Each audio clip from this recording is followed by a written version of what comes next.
Olá, seja muito bem-vindo, muito bem-vinda a mais uma edição do podcast Autismo Sem Culpa. Hoje nós vamos conversar sobre comunicação e autismo. Aqui no estúdio está conosco a fonoaudióloga Ceiser Mainardi Jorge.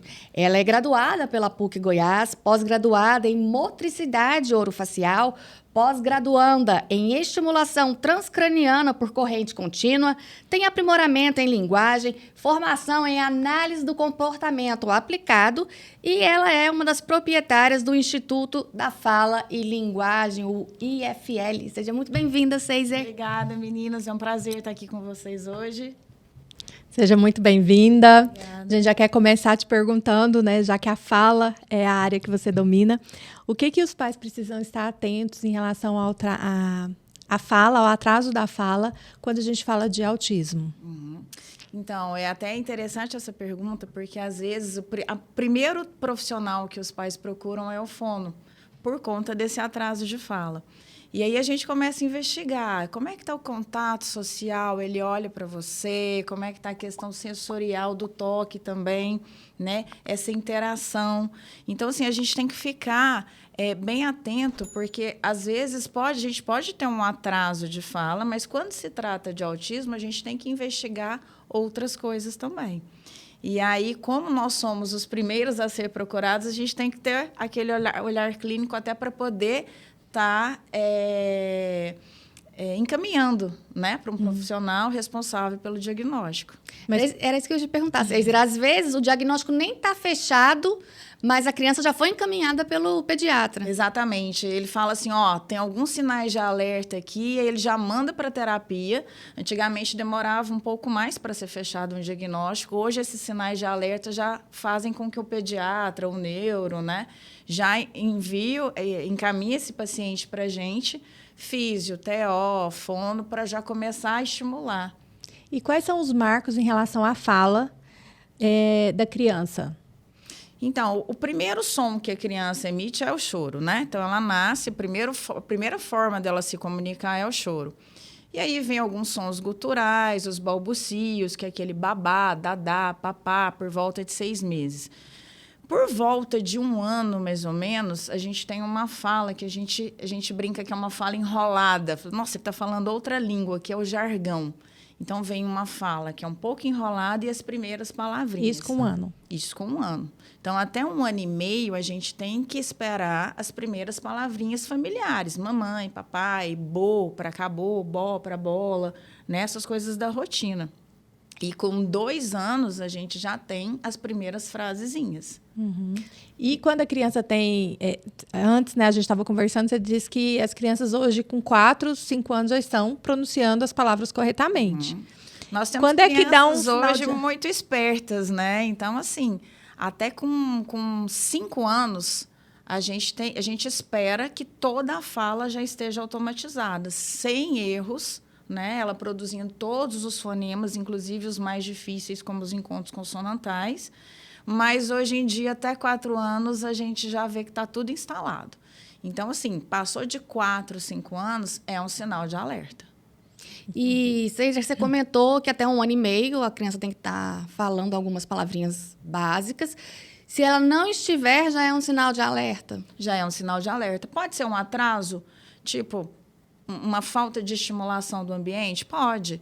Né? Pode ter uma alteração motora de fala, né? Uma apraxia. Mas pode ser um sinal também, se tiver outras características, né? Como uma falta de contato social, uma criança que fica mais quietinha, e pode ser um sinal de autismo também.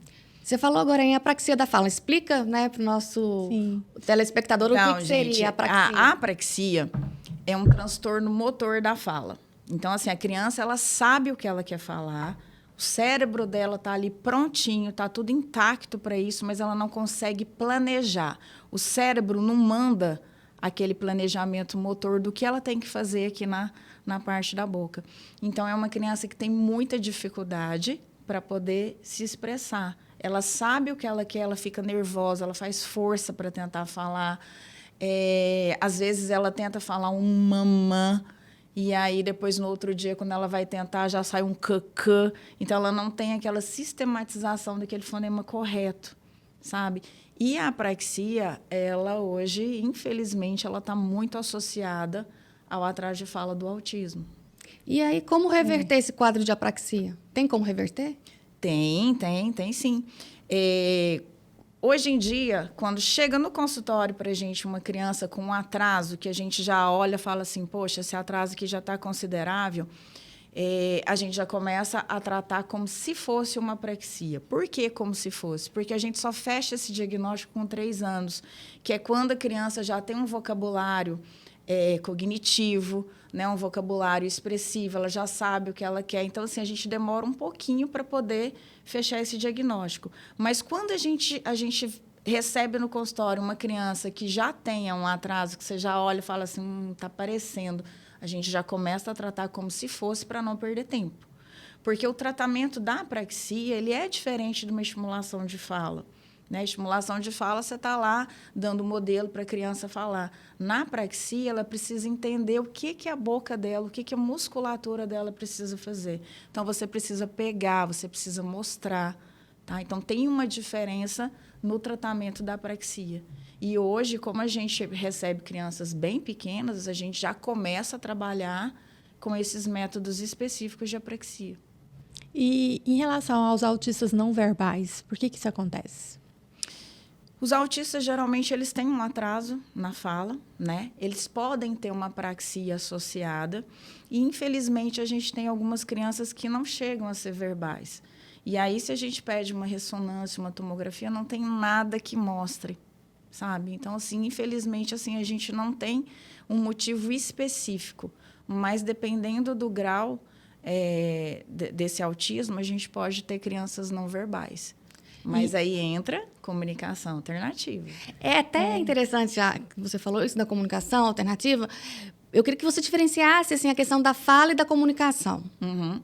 E isso assim, é até legal a gente conversar, porque quando a gente fala em consultório, vamos começar com a comunicação alternativa, aí tem aquele negócio, nossa, não, porque aí vai fazer a comunicação alternativa e não vai falar. Pelo contrário. Hoje, a gente usa a comunicação alternativa para qualquer tipo de patologia que tenha uma ausência de fala ou uma dificuldade de fala. Né? A gente tem adultos que sofrem AVC e que podem lá se comunicar também. O que é comunicação alternativa, para quem não sabe? A comunicação alternativa, ela vai dar a possibilidade da pessoa, vou falar pessoa no geral, de se comunicar através de figuras. Né? Então, hoje a gente tem uns recursos de alta tecnologia, que são os tablets. A gente tem vários programas que podem ser instalados de graça, outros programas que são pagos, mas que a gente adequa, a gente fala prancha. Né? A gente tem uma prancha para cada indivíduo, ela não é geral. Uma prancha com figuras. Com figuras. E essas figuras são do dia a dia da pessoa.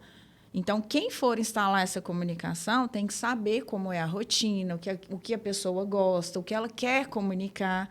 E aí, a pessoa, através do tablet ou de figuras também impressas, ela vai apontar ou ela vai olhar, se ela tiver muita dificuldade motora, para poder se comunicar. Eu vi na nossa casa, né, do João, umas fichinhas com alimento para ele escolher o que ele queria comer, né? Assim, perfuradinha, plastificada, as fichinhas plastificadas, e ele rodava e escolhia o que ele queria, né? É um modelo de prancha. Porque isso faz com que a criança ou o adulto, ele não tenha aquele comportamento, porque assim, eu quero me comunicar, mas eu não sei como fazer, então eu fico irritado. Eu não tenho paciência, eu quero quebrar tudo, eu quero avançar nas pessoas, entendeu? Então, a comunicação alternativa ou aumentativa, porque ela pode tentar aumentar esse vocabulário, pode ser uma criança que tenha um vocabulário reduzido, que precise dela para poder aumentar. Então, ela vem para poder ajudar, principalmente em parte de comportamento, né? Porque hoje, se você se comunicar, é social. Sim. Você falou aí é um chaveirinho que o João Lucas tem, porque assim, ele tem o PEX, em inglês eu não vou lembrar agora o que significa, mas é troca de figuras, isso, que é o que a Célia já falou, então é uma prancha que você plastifica e tem todas as figurinhas. Então, por exemplo, o João Lucas aponta, eu quero banana.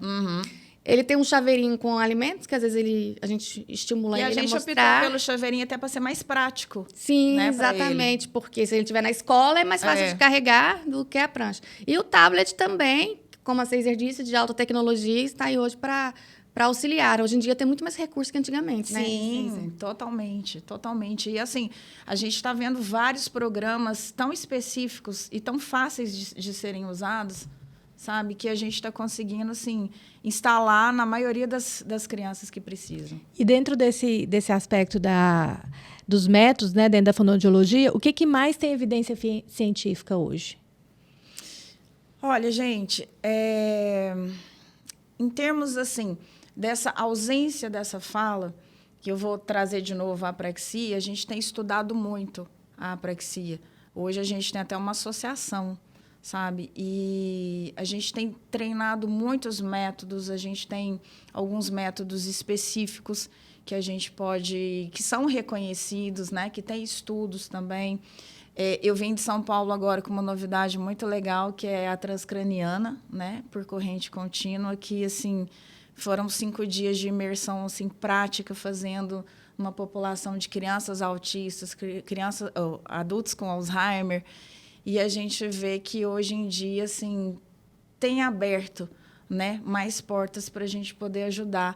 E tudo com embasamento científico. Fala para a gente o que é a transcraniana.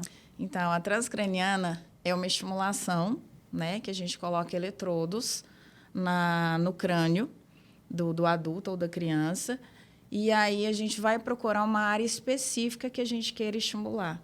Então, no caso de uma criança autista, por exemplo, o que a gente pode fazer? A gente pode tentar acalmar aquela área do cérebro que tem uma ansiedade maior, que tem uma estereotipia maior, e, ao mesmo tempo que a gente inibe, né? Não é o inibir de parar de funcionar, mas é como se a gente acalmasse essa área do cérebro para a criança ficar mais tranquila, e a gente pode estar estimulando outras áreas que ele não tem tempo de prestar atenção, como memória, atenção, funções executivas, por exemplo.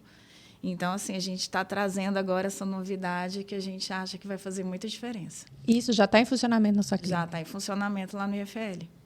Eu acho que surge até como uma esperança, né? A gente vê que as funções executivas, como você disse, são muito prejudicadas no autismo. Sim. Justamente as funções executivas. Porque, às vezes, esse comportamento de ansiedade, de estereotipia, de não ficar quieto, não deixa com que a criança preste atenção em outras coisas. Então, ela deixa de aprender porque o organismo dela, o cérebro dela está ali, né, funcionando demasiado.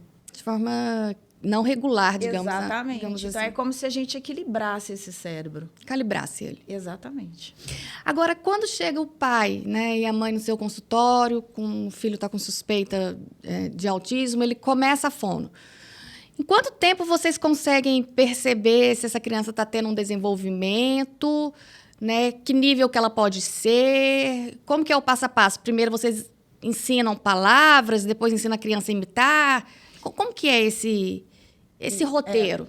A criança tem pré-requisitos, até para poder falar, do mesmo jeito que ela tem pré-requisitos para andar.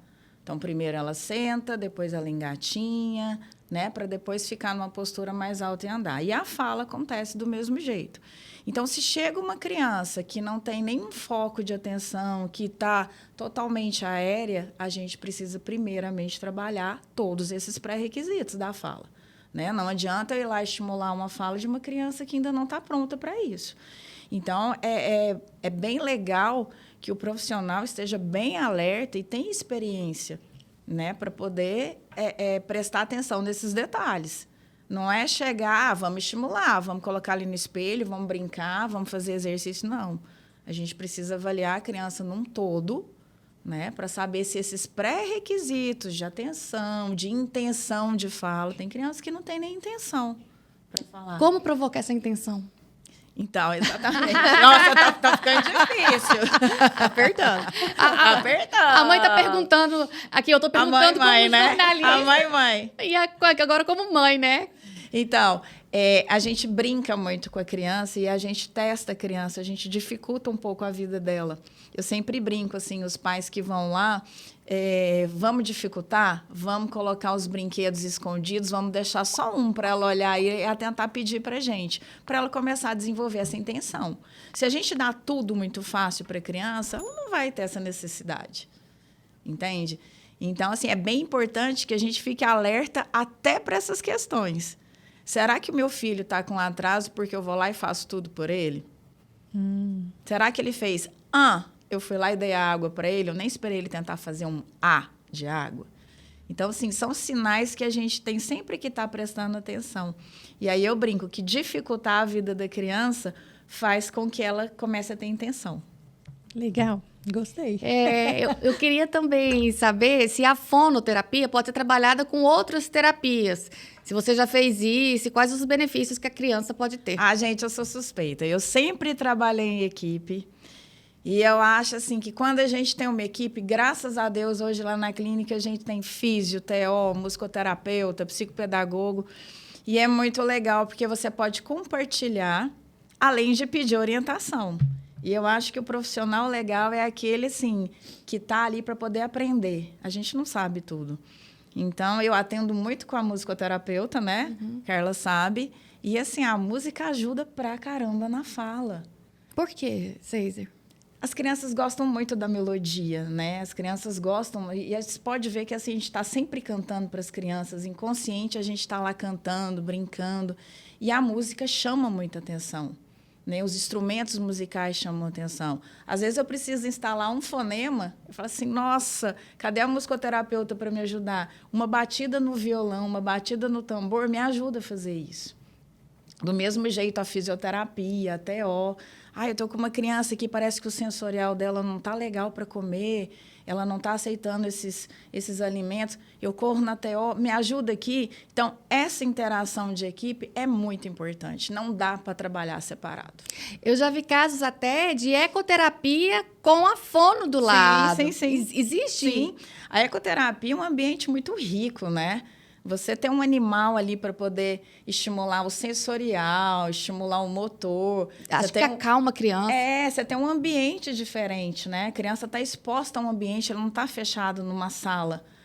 E aí a fono está ali estimulando, cantando, trabalhando parte de cognitivo também com ela. Então, assim, dá para fazer, gente, dá para fazer. Pode facilitar. Nossa, demais. Eu acho que um tratamento ele é rico quando ele tem uma equipe coesa, assim, que possa trabalhar junto.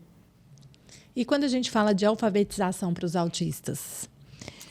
Então, gente, a escola, né, tem sido assim, um grande desafio, né? Tanto para a escola, quanto para as mães, quanto para as crianças e para a gente também como equipe. Algumas crianças autistas, elas têm uma facilidade muito grande de se alfabetizar sozinha. Elas conseguem ler e escrever sozinhas, que é a hiperlexia, tá? Mas nem todos têm. Então, algumas crianças autistas elas têm uma dificuldade muito grande nesse processo de alfabetização. E aí elas precisam de um apoio da psicopedagogia, né? Elas levam um pouquinho mais de tempo. Então, assim, a gente tem que ver a questão de cognitivo, de aprendizagem, né? Então, assim, hoje ainda é um grande desafio, mas não é impossível. Tá? Tem crianças que estão, assim, alfabetizadas, que estão acompanhando muito bem a escola, mas tem algumas que não estão, precisam de um suporte um pouquinho maior. Vocês, ainda na alfabetização, quais são as formas distintas da criança aprender a ler e escrever?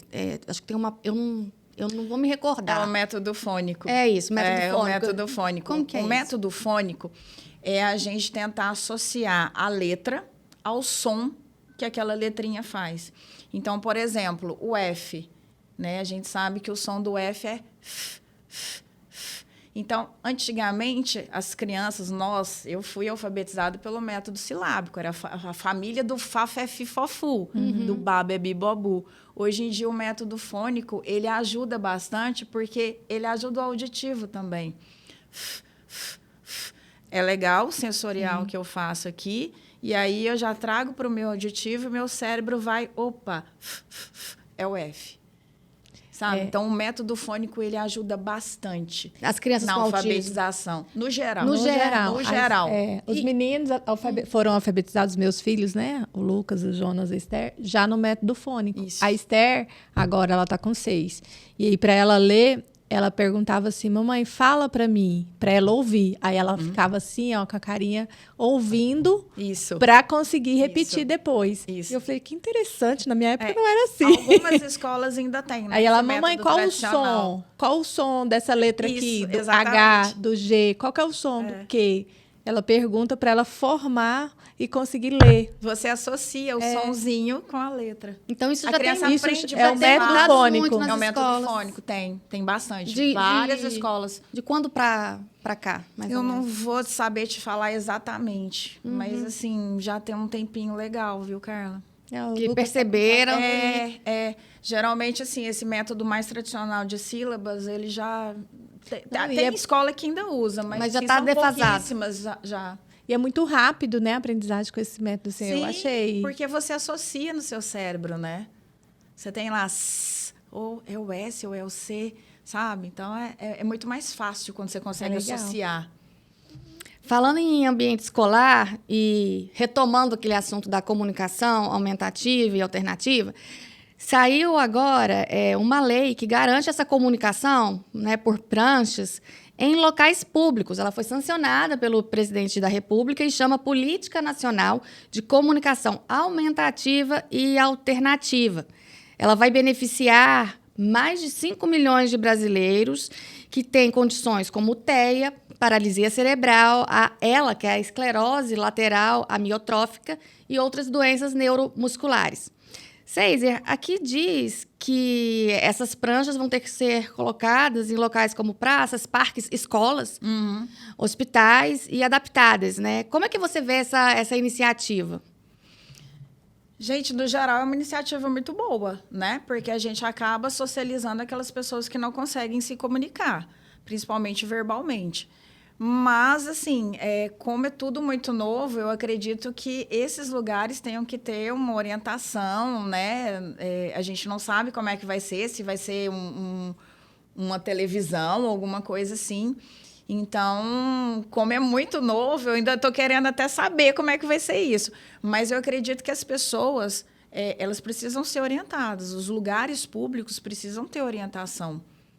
Né? Até para a pessoa que não consegue, que for lá tentar se comunicar, para eles poderem ajudar. Então, eu não sei como é que vai ser isso. Se vai ter uma pessoa específica para estar, né? Se vai ser um painel que fica. Que não basta estar lá também e achar que o negócio vai ser... Não basta colocar, que legal, a gente incluiu. Não, a gente precisa de uma tecnologia boa, né? E a gente de manutenção, porque depois, né? Vamos pensar no aeroporto. Se a gente colocar, né? Tem que ter alguém ali para poder estar conduzindo também. Porque não adianta só o receptor saber usar. Não, ele vai chegar lá, apertar e vai falar com quem? Exatamente. Cadê o receptor? Exatamente. Então, essas pessoas vão ter que ser esses funcionários vão ter que ser treinados. Exatamente. A comunidade também, né? Porque o que tem de... Fico pensando nos meus filhos, ver uma coisa nova dessa, vai... Tipo, mas não é para eles falam, é para Exatamente. E aí acaba, às vezes, até danificando, né? A sociedade tem que ter consciência do porquê, né, desse equipamento. Porque esse equipamento tá lá com figuras e com pictogramas, né? Não é um brinquedo, né? Não é um brinquedo, né? Isso é importante, não é um brinquedo. Então, assim, tem que ser muito bem assistido isso, né? Vamos ver como é que vai ser na prática. Torcendo, né, para que facilite tudo certo. Que facilite a inclusão. E vamos ver se essa realidade vai virar em Goiânia. Exatamente. E assim, ó, a gente tem muitas pessoas boas que podem fazer esse tipo de orientação. Lá na clínica mesmo, quem precisar de qualquer tipo de orientação, supermercado, aeroporto, a gente está bem aberto, sabe, para poder ajudar nas questões de comportamento, de como se comunicar melhor. Então, tem muita gente que quer ajudar a população a entender melhor, né, essas dificuldades que a gente vê. Vocês já chegaram a fazer algum trabalho nesse sentido com empresas ou com... Já tentamos, nós tentamos. E, assim, totalmente gratuito. A gente quer ir aí, conversar um pouquinho, porque hoje a gente vê que tem muita criança autista no aeroporto, por exemplo, no supermercado. E as pessoas que trabalham ali, elas não sabem lidar, né? A gente está tendo algumas salas sensoriais hoje em dia, né? Que foi um avanço muito legal, que ali a criança pode se organizar, mas outros lugares não. Então, a gente tentou, mas, assim, a gente não teve muita abertura. Ainda é Então, uma se barreira você tá assistindo- a ser rompida, né? A acessibilidade das empresas dos lugares públicos para receber esse Exatamente. treinamento para conseguir lidar, né? Porque, assim, a gente vê que... Não vou falar problema, mas é uma dificuldade geral. O que motivou vocês a procurarem, a ofertar, né, isso para as empresas e para esses lugares públicos? Essa dificuldade que a gente vê do outro. Então, teve um dia que eu estava no shopping, tinha uma criança chorando bastante, todo mundo olhando, criticando a mãe. Nossa, mas ela não dá educação. E a criança estava tendo uma crise de comportamento ali na hora. Então, as pessoas não entendem. Se a gente tivesse ali um atendente, uma pessoa do shopping que pudesse orientar, levar para um lugar mais reservado, ajudar. Eu acho que é o ajudar. As mães precisam tanto desse apoio. Acolher, né? Porque, Acolher, assim, apontar o dedo e falar que... É muito fácil. É muito fácil. E aí, isso fez com que a gente tentasse esse projetinho. A gente vai retomar isso aí, vai Vamos. dar certo. E por falar em acolhimento, eu quero agradecer ao nosso patrocinador da segunda temporada, que é o Eider Silva Pinheiro. Ele está patrocinando toda a segunda temporada do podcast Autismo Sem Culpa. Muito obrigada. E se você quer fazer assim como o Eider, ser um apoiador do nosso podcast, da nossa causa, é só entrar em contato conosco.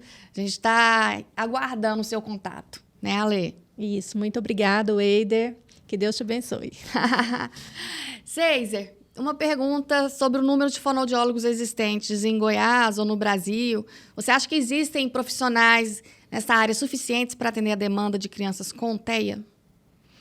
Eu acho que se a gente for pensar em quantidade, sim. Mas, infelizmente, em qualidade, não.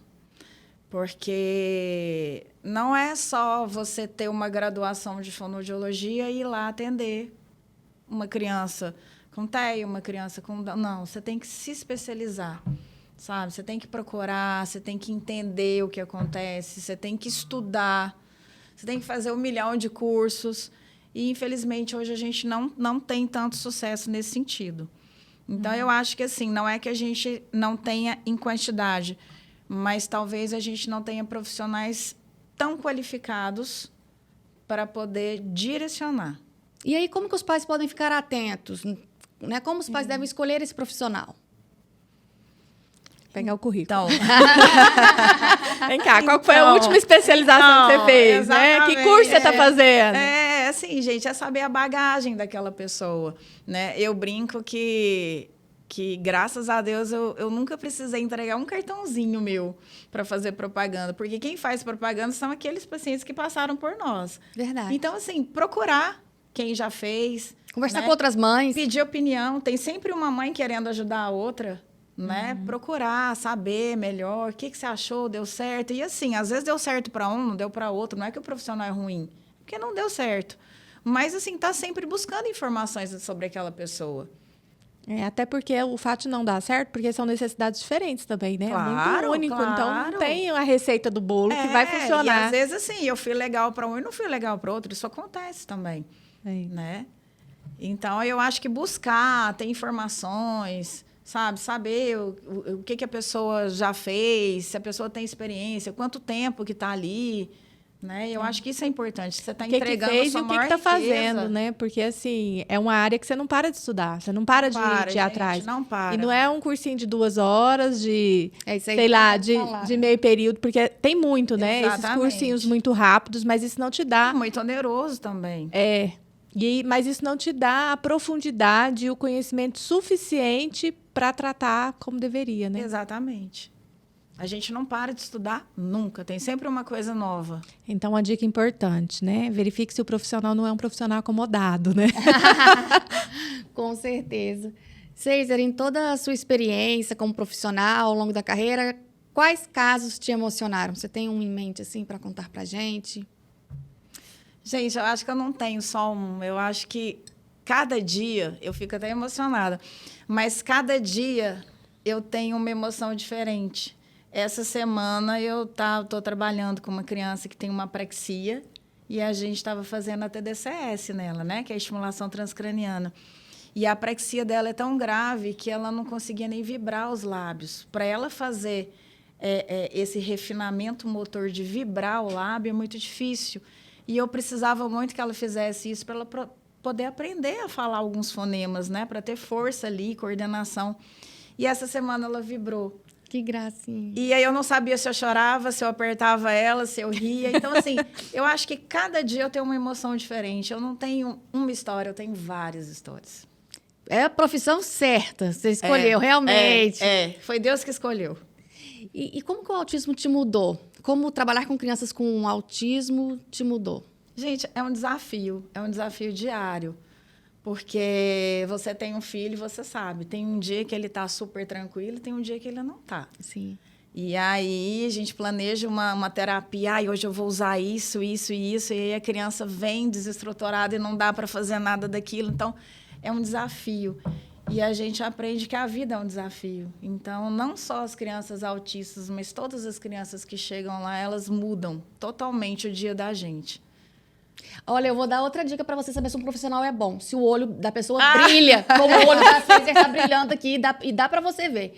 Então, isso é um diferencial, viu, gente? Quando você conversa com a pessoa e você sente. É muito bom te receber aqui, César. A gente estava planejando já há um bom tempo. É verdade. Tem um ano, eu acho. Só que, como é profissional boa, ela sempre estava estudando. Então, quinta-feira, César, eu tenho um curso, sábado, vou estar em São Paulo.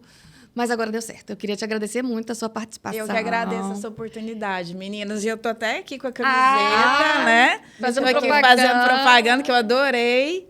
E já tô aqui usando. Que ótimo. Com certeza a gente vai ter parcerias aí com o IFL para, acho que, conscientizar, levar o que vocês disseram, o conhecimento de vocês para espaços, né? Empresas, aeroportos, supermercados. O que precisar, a gente está à disposição. Ai, que maravilha, gente. Muito obrigada. Eu sei que a gente está no final, a gente está despedindo, mas tem uma pergunta que eu quero muito te fazer. Como que você disse que foi Deus que escolheu essa profissão para você, né?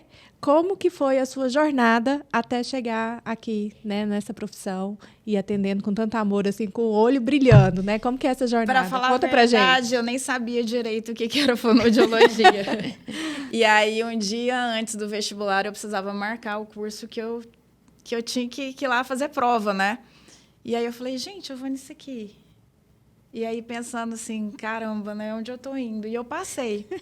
E aí, no meio do curso, eu resolvi fazer um estágio na Associação Pestalozzi de Goiânia.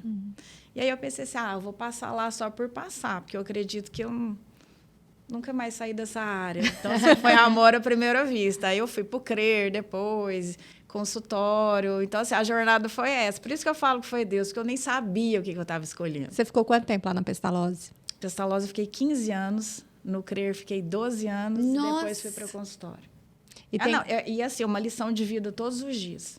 Eu imagino. Uma lição de vida. E tem quanto tempo você está com o seu consultório, com a clínica? O consultório já deve ter uns... Eu vou falar a idade, né? 15 lá, 12 no outro. Mas você pode ter trabalhado paralelo, entendeu? Assim. Pode ter trabalhado junto, né? Lá na clínica a gente já está com 10 anos. E fala um pouquinho da sua clínica pra gente. Então, gente, eu tenho uma sociedade com a Liliane Teles, que, assim, sou apaixonada nela, é uma fono também. E a gente resolveu montar o IFL, o Instituto da Fala e Linguagem. Lá no setor aeroporto, que é onde a gente atende, tem 6 anos que a gente está lá, mas a nossa saga já tem mais tempo. E a clínica foi feita com tanto carinho, né, Carla? Ela vai lá, de vez em quando ela vê. Foi tudo projetado, a gente colocou um balcão sensorial para os meninos poderem dar uma acalmada. A gente abaixou um pouco a luminosidade também para acalmar. Sempre tem bolo e as crianças adoram verdade. bolo. Tinha gente que nem tentava apontar, que agora aponta querendo bolo. Exatamente. Né? Que a gente acha o máximo.